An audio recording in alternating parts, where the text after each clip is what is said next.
देखते हैं ये हमारे साथ कैसे नहीं जाएगा। ये मेरे पति हैं और मैं इनकी धर्म पत्नी हूँ। आप इनसे जबरदस्ती नहीं कर सकते। आज रजनी अपने जिस पति के लिए दुनिया से लड़ रही थी वो एक किन्नर है। सागर के जन्म से पहले सावित्री रामपुर में अपने पति रमेश और सास के साथ रहती थी। अरे सावित्री, क्या कर रही है? पता है ना, दाई माँ बोल कर गई थी इस हालत में तू आराम किया कर।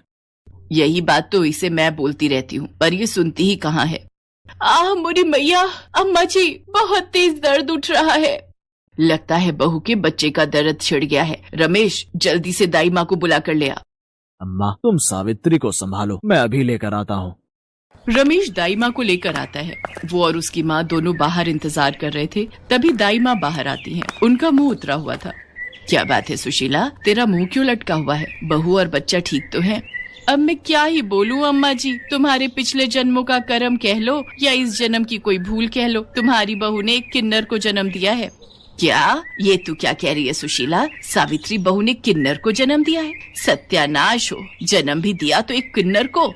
अब क्या होगा अम्मा, हम तो पूरे गांव में मुंह दिखाने के लायक नहीं रहेंगे। मैं एक किन्नर का बाप कहलाऊंगा, ये हरगिज नहीं हो सकता। मैं अभी जाकर उस बच्चे की गर्दन दबा दूंगा।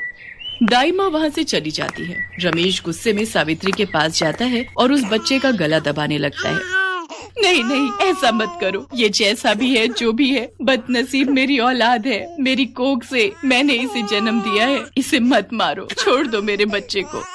रमेश, पड़ी रहने दे नासपीटी को इस नासपीटे के साथ। तू मेरे साथ आ। रमेश माँ के साथ बाहर जाता है। सावित्री उन दोनों की बातें सुन लेती है। देख रमेश, इस बच्चे को अभी हाथ लगाया तो पूरे गांव में शोर मच जाएगा। रात के अंधेरे में जब सावित्री सो रही होगी तब इस किन्नर को बहती नदी में फेंक देंगे। मैं अपने बेटे को कुछ नहीं होने दूंगी। मैं चली जाऊंगी यहाँ से। सावित्री अपने बेटे को लेकर वहाँ से भाग निकली और मंगलपुर गांव में आकर रहने लगी। सावित्री ने मजदूरी करके अपने बेटे सागर को पाल पोस कर बड़ा किया और उसकी कमजोरी दुनिया से छुपा कर रखी। सागर पढ़ लिख कर उसी गांव के एक स्कूल में पढ़ाने लगा। सागर गरीब बच्चों को मुफ्त में शिक्षा देता था। उन्हीं बच्चों में से एक बच्चा रजत भी था, जिसकी बड़ी बहन रजनी सागर को पसंद करती थी, पर सागर नहीं चाहता था कि रजनी उसके करीब आए। सागर, तुम मुझसे दूर क्यों रहते हो? यही कारण है ना कि मैं पढ़ी लिखी शहरी लड़कियों की तरह सुंदर नहीं दिखती। पर तुमने कभी मेरा दिल निकाल कर देखा होता तो इस पर तुम्हारा ही नाम लिखा है। रजनी, बस है कोई वजह जो मैं तुम्हें नहीं बता सकता। इस कारण तुम मुझसे कोई उम्मीद मत रखो। रजनी को बहुत दुख पहुंचता है। कुछ समय बाद रजनी की शादी विनोद नाम के लड़के से तय हो जाती। वर्ष के दिन विनोद का पिता दहेज की मांग लेकर अड़ जाता है। सेठ जी, मुझे कुछ दिन की मोहलत तो दो। जैसे ही फसल बिकेगी मैं बाकी के रुपए भी आपको दे जाऊंगा। तो ठीक है, हम बारात वापस ले जाते हैं। ऐसा ना कहो जयकिशन बाबू, बिन माँ के मेरे बच्चों ने पहले ही बहुत दुख झेले हैं। मेरी बच्ची से कोई शादी नहीं करेगा। भगवान के लिए ये शादी होने दो मालिक, मैं आपके पैर पड़ता हूँ। बापू, मेरे कारण तुम ऐसे लालची लोगों के पैरों में मत गिरो। जाते हैं तो जाने दो ऐसे लोगों को। मुझे भी ऐसे लालची लोगों के घर बहू बनकर नहीं जाना। इससे तो मैं कुंवारी ही अच्छी हूँ। चल बेटा विनोद, बारात वापस जाएगी। रुक जाओ किशन बाबू, ऐसा मत करो, रुक जाओ। रजनी की बारात वापस लौट जाती है। ये सदमा रजनी बर्दाश्त नहीं कर पाती और वो आत्महत्या करने के लिए कुएं में कूद जाती है। अचानक सागर उसे देख लेता है और वो भी उसके पीछे कुएं में कूद जाता है और किसी तरह रजनी को कुएं से बाहर लाता है। मेरी बच्ची, हे भगवान, क्या करने जा रही थी? अगर तुझे कुछ हो जाता सागर बेटा, तुम नहीं होते तो आज मेरी बच्ची। दीदी, आंखें खोलो ना, क्या हुआ दीदी? रजनी की जान बच जाती है। उसके मन में सागर के लिए और प्यार बढ़ जाता है। अब वो किसी न किसी बहाने सागर के घर जाने लगी थी। रजनी बिटिया, कैसी हो? मैं ठीक हूँ माँ जी। सागर कहीं दिखाई नहीं दे रहे। वो मैंने सूजी का हलवा बनाया था, सागर को बहुत पसंद है। मुझे पता था इसलिए ले आई। अच्छा, सिर्फ सागर के लिए ही लाई हो, मेरे लिए नहीं? नहीं नहीं माँ जी, आप भी खाओ ना। वो तो मैं बस। रजनी, तुम यहाँ? सागर, रजनी ने सूजी का हलवा बनाया था, वो तुम्हारे लिए लेकर आई है। अच्छा माँ जी, मैं चलती हूँ। मुझे बताना हलवा कैसा था।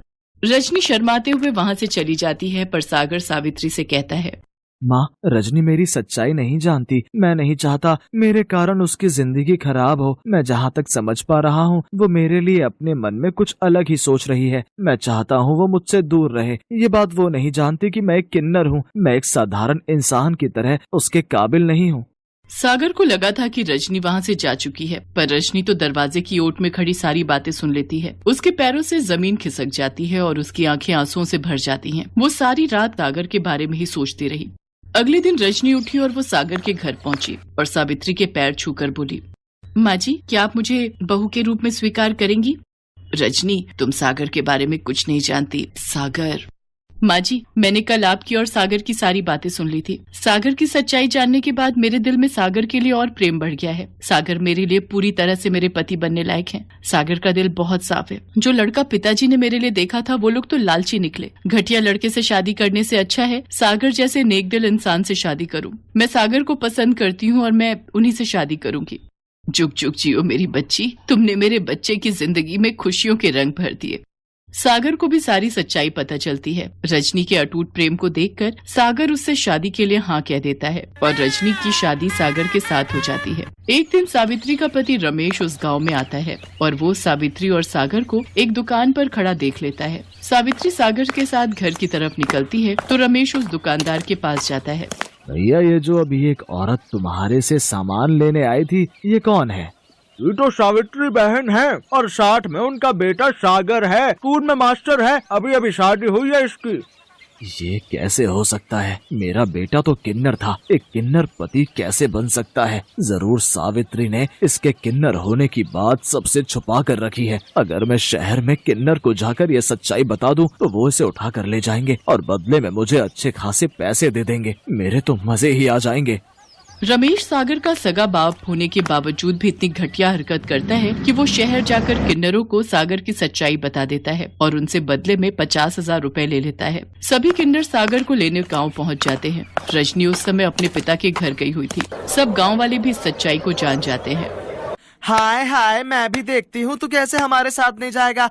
तू किन्नर है और हम तुझे अपने साथ लेकर जाएंगे। तेरे बाप को 50,000 रुपए दिए हैं, उसी ने हमें तेरी सच्चाई बताई है। मैं क्या करूँ माँ, कुछ समझ नहीं आ रहा। मेरा अपना बाप ही मेरे खिलाफ हो गया। मुझे नहीं पता था काला साया बनकर तेरा पिता तेरा दुश्मन बन जाएगा। बचपन में तो मैंने तुझे उससे बचा लिया था। हे ईश्वर, मेरे बच्चे को बचाओ। तभी रजनी आ जाती है और वो किन्नरों का रास्ता रोक देती है। अरे ये औरत तो पागल हो गई है। एक किन्नर को अपना पति कहती है। जब तक ये हमारे साथ नहीं जाएगा हम यहाँ से नहीं हिलेंगे। अरे हमने पैसे दिए हैं इसे यहाँ से ले जाने के। ये मेरे पति हैं और ये अपनी मर्जी से कहीं भी रह सकते हैं। तुम इनके साथ जबरदस्ती नहीं कर सकते हो। कानून के हिसाब से किसी को भी अपनी मर्जी से जिंदगी जीने का हक होता है और सागर और मैं एक खुशहाल जिंदगी जी रहे हैं।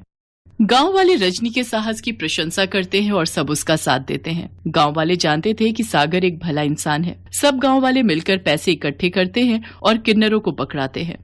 ये लो, हम सब गांव वालों ने 50,000 रुपए जोड़कर दे दिए हैं। अब तुम आज के बाद सागर को बिल्कुल भी तंग नहीं करोगे।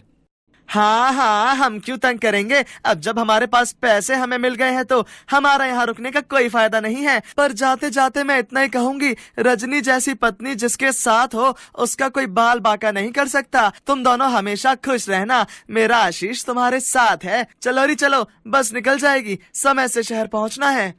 सागर सब गांव वालों का शुक्रिया अदा करता है और रजनी और सागर दोनों मिलकर सावित्री के पैर छूते हैं। सावित्री अपने बेटा बहू को गले से लगा लेती है।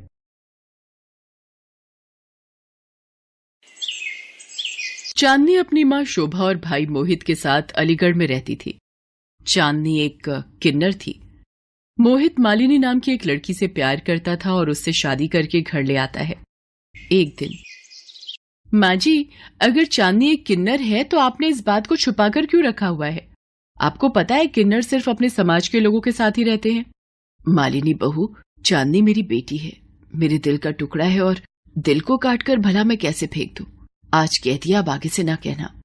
मुझे ही इस चांदनी का कुछ करना होगा, वरना ये किन्नर जब तक इस घर में रहेगी मुझे चैन नहीं मिलेगा। मालिनी चांदनी से बहुत ही ईर्ष्या भाव रख रही थी। वो चाहती थी कि किसी तरह चांदनी से पीछा छूट जाए। इसके लिए वो उपाय सोचने लगी। एक दिन, मोहित, ये बात तुम भी जानते हो, कल हमारे भी बच्चे होंगे और एक किन्नर हमारे घर का हिस्सा बनकर रहेगी तो हमारे आने वाले कल पर भी बुरा असर होगा। मैं सोच रही हूँ अगर हम चांदनी की शादी कर दे तो हमारी परेशानी खत्म हो जाएगी और चांदनी के रूप में ये मुसीबत भी इस घर से चली जाएगी। पर चांदनी से शादी करेगा कौन? कोई भी लड़का एक किन्नर से शादी के लिए कभी हाँ नहीं करेगा। है एक लड़का मेरी नजर में, पर दोनों पैर से अपाहिज है। एक एक्सीडेंट में उसकी दोनों टांगे खराब हो गई थी। पर एक अपाहिज के साथ माँ इस रिश्ते को नहीं मानेंगी। तो उनकी बेटी भी तो किन्नर है। कोई भला लड़का पूरी जिंदगी नहीं मिलने वाला। अब चांदनी की शादी इसी लड़के से होगी, वरना मैं इस किन्नर को अपने घर में नहीं रखूंगी। शोभा ये सब सुन लेती है और रोने लगती है। मोहित, तू अपनी बहन की शादी एक अपाहिज लड़के से कर देगा? माँ तो मैं भी क्या करूं, मेरा अपना भी परिवार है। मालिनी ने लड़का देख लिया है, अब बस चांदनी की शादी कर दो। माँ, मैं इस शादी के लिए तैयार हूं, तुम अपने आप को कष्ट मत दो। मोहित भैया, मालिनी भाभी, आप मेरी तरफ से हाँ कर दो। बेचारी चांदनी एक अपाहिज लड़के से शादी के लिए तैयार हो जाती है और चांदनी की शादी विनोद नाम के एक अपाहिज लड़के से हो जाती है, जिसे चांदनी ने पहले कभी नहीं देखा था और ना ही विनोद ने चांदनी को कभी देखा था। शादी के बाद चांदनी घूंघट में घबराई और सहमी हुई ससुराल में गृह प्रवेश करती है। उसके बाद उसकी सास चांदनी का घूंघट हटाती है। वो चांदनी का चेहरा देख बहुत शौक हो जाती है। अरे, तू तो एक किन्नर है, तेरी भाभी ने हमसे इतना बड़ा झूठ बोला। हे राम, इतना बड़ा धोखा, हमारे घर में किन्नर बहू आ गई। चांदनी की भाभी ने चांदनी की सास जानकी और विनोद से उसके किन्नर होने की बात छुपाई थी। जानकी चांदनी की सच्चाई जानकर बेहोश हो जाती है। तुम्हारी वजह से अगर मेरी माँ को कुछ हो गया चांदनी, तो मैं तुम्हें कभी माफ नहीं करूंगा। तुम एक किन्नर हो, इतना बड़ा विश्वासघात। माँ जी आंखें खोलिए। चांदनी जानकी के मुंह पर पानी की बूंदें छिड़कती है। जानकी होश में आ जाती है। अरे भगवान, हमारी तो किस्मत ही फूट गई, एक किन्नर को ब्याह लाए हम। माँ, मुझ अपाहिज के साथ जिंदगी भी ये क्या नया खेल खेल रही है। मुझे बिल्कुल पता नहीं था कि मालिनी भाभी ने आप लोगों से ये बात छुपाई है। माँ, अब हम कुछ नहीं कर सकते। इन लोगों ने धोखे से ये शादी करवा दी, हमें फंसाया गया है। माँ, चांदनी ये सब देखकर बहुत दुखी होती है। वो फोन पर माँ को सारी बात बताती है। मालिनी की वजह से आज तुम्हें ये दुख देखने पड़ रहे हैं चांदनी, पर तू हिम्मत मत हार। आज तक तूने बहुत संघर्ष किया है।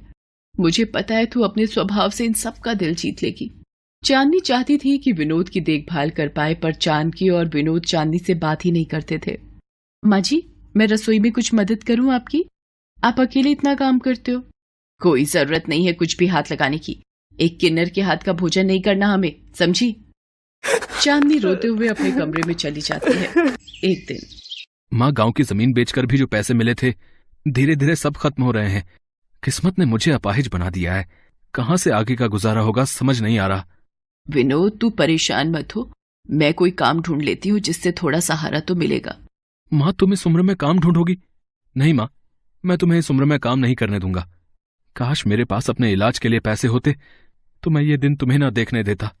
चांदनी ये सब सुन लेती है और वो मन ही मन सोचती है, मुझे विनोद का इलाज करवाने के लिए पैसे जोड़ने ही होंगे, मुझे मेहनत करनी होगी। ये सब सोचकर चांदनी घर से काम ढूंढने निकलती है। चांदनी को देखकर लोग उसे किन्नर समझकर बातें बनाने लगते हैं। चांदनी जगह जगह काम ढूंढने लगी। भैया, कोई काम मिलेगा? बहुत मेहरबानी होगी। अरे तुम तो किन्नर हो, चलो यहाँ से आगे बढ़ो, कोई भीख नहीं मिलेगी। ये लोग तो मुझे मांगने वाली समझ रही हैं। मैं क्या करूं?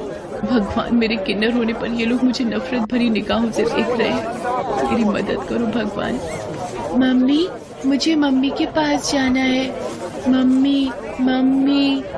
अरे गुड़िया, क्या हुआ? तुम रो क्यों रही हो? चुप हो जाओ, तुम्हारी मम्मी कहाँ है? सड़क पर छोटी बच्ची लगातार रो रही थी। चांदनी ने बच्ची को गोदी में उठा लिया और आसपास उसकी मम्मी को ढूंढने लगी, पर जब कोई नहीं मिला, चांदनी बच्ची को उठाकर नजदीक के पुलिस स्टेशन पहुंची। इंस्पेक्टर साहब, ये बच्ची सड़क पर रोती हुई मिली है। घबराहट की वजह से कुछ भी नहीं बोल रही है। एक बार आप देख लेते, शायद कुछ बता दे। ये महिला तो किन्नर दिखाई पड़ती है जी। तो ये आपको सड़क पर रोती हुई मिली है क्या? क्या नाम है बेटा आपका? पिंकी। आपकी मम्मी का फोन नंबर याद है आपको बेटा? Mummy, mummy. बच्ची घबराई हुई है, देखते हैं, थोड़ी देर इंतजार करते हैं, शायद कोई पूछने आ जाए। इतनी देर में एक औरत रोती हुई आ जाती है। इंस्पेक्टर साहब, मेरी बच्ची, मेरी पिंकी कहीं गुम हो गई है। मेरा ध्यान दुकान से सामान खरीदने में था, पता नहीं कब उसने हाथ छुड़ा लिया। वो रही आपकी पिंकी, उन मैडम की गोद में। मम्मा, मम्मा, मेरी बच्ची, मेरी पिंकी, आज तू गायब क्या हुई? मेरी तो सांसें ही रुक गई। मेरी गुड़िया कहाँ हाथ छुड़ा कर निकल गई थी तुम मेरे बच्चे? ये सड़क पर रो रही थी, तभी मेरी नजर पड़ गई। आपके बिना घबरा गई थी ये तो भला हो इन मैडम का कि आपकी पिंकी को इन्होंने संभाल लिया, वरना आजकल तो बच्चा चोर को मिनट नहीं लगता बच्चा उठाने में। आपका बहुत बहुत शुक्रिया, आपकी वजह से आज मेरी पिंकी सही सलामत है। उस औरत का नाम विशाखा था। वो चांदनी से पूछती है, किन्नर स्वभाव के बहुत अच्छे होते हैं, ये आज आपने साबित कर दिया। आप यहीं रहते हो क्या चांदनी? चांदनी रो पड़ती है और विशाखा को अपनी सारी कहानी सुनाती है। मैं चाहती हूँ बस मेरे पति ठीक हो जाए, इसलिए मैं मेहनत करके उनके पैरों का ऑपरेशन करवाना चाहती हूँ, इसलिए काम ढूंढने निकली थी। चांदनी, यदि तुम चाहो तो मैं टिफिन सर्विस चलाती हूँ, तुम उस काम में मेरी मदद करके पैसे जोड़ सकती हो। विशाखा जी, आप मेरे हाथों से खाना पर क्यों? तुम भी तो एक इंसान हो चांदनी, इतना मत सोचो, आगे बढ़ो और मेहनत करके अपने पति की सहायता करो। तुमने मुझ पर इतना बड़ा एहसान किया है, मैं भी तुम्हारे लिए कुछ करना चाहती हूँ। अब चांदनी रोजाना विशाखा की टिफिन सर्विस के काम में मदद किया करती थी और विनोद के ऑपरेशन के लिए पैसे भी जोड़ने लगी थी। एक दिन, विनोद, ये रोजाना चांदनी कहाँ जाती है? कहीं कुछ गलत राह तो नहीं पकड़ ली इसने? कभी हमारी नाक कटवा दे। माँ, हमारे लिए तो वैसे भी ये इस घर की बहू नहीं है, फिर हम क्यों फिक्र करें? वैसे भी ये झूठी शादी ही है हमारी। चांदनी बहुत मेहनत करती है और कुछ महीनों बाद, चांदनी, ये 50,000 रुपए तुम्हारी मेहनत के। अभी तुम अपने पति को हॉस्पिटल में ऑपरेशन की बात करो, बाकी सब धीरे धीरे हो जाएगा। चांदनी घर जाती है और विनोद को साथ चलने के लिए बोलती है। कहाँ ले जा रही है मेरे बेटे को जबरदस्ती? माँ जी, अभी मेरे पास कोई जवाब नहीं है। विनोद सुनिए, प्लीज आप मेरे साथ चलिए। चांदनी विनोद को लेकर हॉस्पिटल पहुंचती है। डॉक्टर विनोद का चेकअप करता है। इनके पैर ठीक हो जाएंगे, बस एक ऑपरेशन करना होगा अगले हफ्ते। आप पैसों की चिंता मत कीजिए। तभी विशाखा भी आ जाती है। जानकी जी, आपकी बहू बहुत मेहनती है, इसने दिन रात एक करके टिफिन सर्विस से पैसे कमाए हैं ताकि आपके बेटे का ऑपरेशन करवा सके। ये सब सुनकर जानकी और विनोद बहुत दुखी होते हैं कि वो चांदनी के बारे में कितना गलत सोच रहे थे। कुछ दिनों बाद विनोद ठीक हो जाता है और फिर से काम करने लगता है। एक दिन, माँ जी, अब मेरा कर्तव्य पूरा हो गया, अब मुझे आज्ञा दीजिए। मैं नहीं चाहती कि मुझ किन्नर का साया भी आप लोगों के पास मंडराए। नहीं बहू, तुम इस घर की लक्ष्मी हो, तुम्हारी वजह से ही विनोद ठीक हुआ है बहू।